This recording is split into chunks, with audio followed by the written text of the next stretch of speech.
Apa ukuran suami baik di hadapan Allah? Maka baca lagi ayat-ayatnya. Pertama ada di Quran surah keempat An-Nisa ayat 19. Ya. Paling kiri sebelah bawah di mushaf. Ya ayyuhalladzina amanu, duhai para suami yang beriman, la yahillu lakum an tarithun nisaa karha. Ya, jangan sampai kamu bersikap buruk kepada pasanganmu. Jangan wariskan sikap-sikap yang enggak baik. Bisa menahan diri dengan baik. Bagaimanapun itu titipan. Ya, istri kita, istri saya, istri Anda, itu titipan dari Allah Subhanahu wa taala yang kita perlu jaga. Bagaimanapun akan dipertanggungjawabkan di akhirat kelak. Dia tidak dititipkan pada pria lain kecuali kepada Anda. Tentunya untuk dijaga, diperlakukan dengan baik. Ya, jadi kita belajar menjadi baik dan saling memahami. Setiap kita pasti ada kekurangan. Kalau ingin sempurna, ya nggak akan didapatkan. Hanya malaikat yang sempurna. Ya, kalau mau silakan nikah dengan malaikat maut, malaikat Israel tuh ada ya, yang lainnya, tapi nggak ada yang sempurna, ya, nggak ada yang sempurna. Setiap kita pasti punya kekurangan sepanjang masih manusia. Jadi kalau suami mengerti istrinya manusia, tentu tidak akan mengeksplorasi kekurangannya. Demikian sebaliknya. Ya, asa antakrahu syai'an wa yaj'alallahu fihi khairan katsiran, di ujung ayatnya. Boleh jadi kita tidak menyukai satu sikap tertentu dari istri atau istri kepada suami, tapi di balik itu ada pelajaran besar untuk menyempurnakan sifat-sifat kita. Makanya agak menarik, biasanya kalau dipasangkan itu akan terlihat saling melengkapi. Jadi memang kekurangan kita itu hanya bisa dilengkapi oleh istri kita. Demikian sebaliknya. Ya. Kemudian yang kedua, tunaikan kewajiban dengan baik. Ya, apa kewajibannya? Ada di ayat 34-nya di surah An-Nisa. Ar-rijalu qawwamuna 'alan nisa bima faddalallahu ba'dahum 'ala ba'din wa bima anfaqu min amwalihim. Ya, lelaki itu qawwam, menjadi pelindung, pengarah di keluarganya, mataharinya. Ya, apa fungsi matahari? Menyinari. Sinar itu kan kalau ada pakaian basah disinari kering kan, hangat, melindungi, maka lindungi. Kalau ada yang mengganggu isi keluarga, sengat dia dengan sinarnya. Ya, ada air mata, ya keringkan di pipinya dengan sinar-sinar kebaikan itu. Jadi pemimpin yang baik itu maksudnya.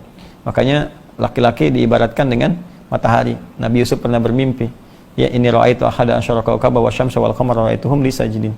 Jadi saya melihat di mimpi saya 11 bintang, 1 matahari, 1 bulan semua sujud. Maka ditafsirkan 11 itu saudaranya, ya, beliau 12 bersaudara, 11 saudaranya, matahari bapaknya Nabi Yaqub alaihissalam, kemudian bulan ibunya. Ya, ibu, ya, perempuan itu rembulan. Apa fungsi rembulan? Bulan itu untuk dilihat keindahannya. Ya, pantulan cahayanya kan keluar. Kalau pengen lihat indah kan rembulan. Kalau pengen lihat kekuatan ya matahari. Nggak ada orang pengen lihat matahari keluar, tidak. Ya, pasti ingin mendapatkan manfaat. Rembulan keindahan, maka perempuan tampil indah. Ya, jangan kebalik, perempuan ngambil fungsi matahari. Dengan kekuatan bulan aku menghukummu misalnya. Nggak bisa. Tetap dia jadi bulan, ya bulan, matahari. Kemudian dia pelindung, bima faddalallahu ba'dahum 'ala ba'din wa bima anfaqu min amwalihim. Ya, dan bertugas mencari infak, disingkat dengan nafkah.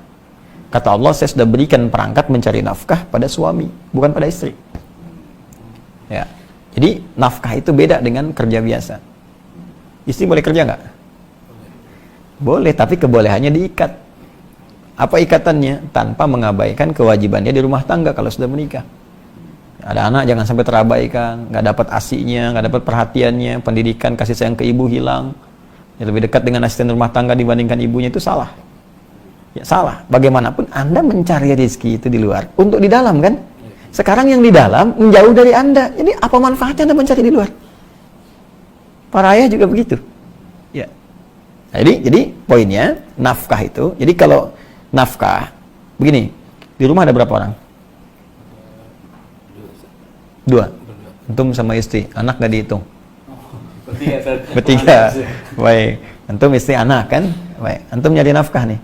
Maka dari yang antum hasilkan itu akan dibuat oleh Allah cukup untuk 3 orang. Berapapun jumlahnya. Makanya luar biasa. Begitu antum pulang, walaupun dapat 50.000, antum berikan 50.000 ke istri, cukup bertiga. Itulah indahnya nafkah.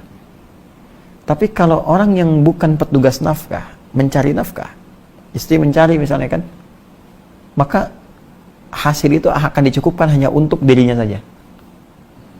Dan tidak akan merebak, ya, kesempurnaan rezekinya kepada yang lainnya. Makanya kalau perempuan mencari akan terasa selalu kurang. Atau materi cukup tapi ada bagiannya akan hilang. kasih sayang, perhatian, ya, kehormatan, hubungan yang mungkin akan kurang harmonis, pasti itu. Ya, saling tuntut. Ya, nah itu poinnya. Jadi dari sini maka disiapkan bagi Anda untuk mencari nafkah dengan baik. Nafkah itu sudah janji Allah, sepanjang Anda mau bergerak, Allah akan turunkan rezeki. Sepanjang mau bergerak. Ya, orang di jalan aja sekarang cuman peluit, udah, kasih 2.000, makasih Pak. Ya, kasih 5.000, makasih Bos. 10.000, ngaku Om, makasih Om, ya kan? Ya kan?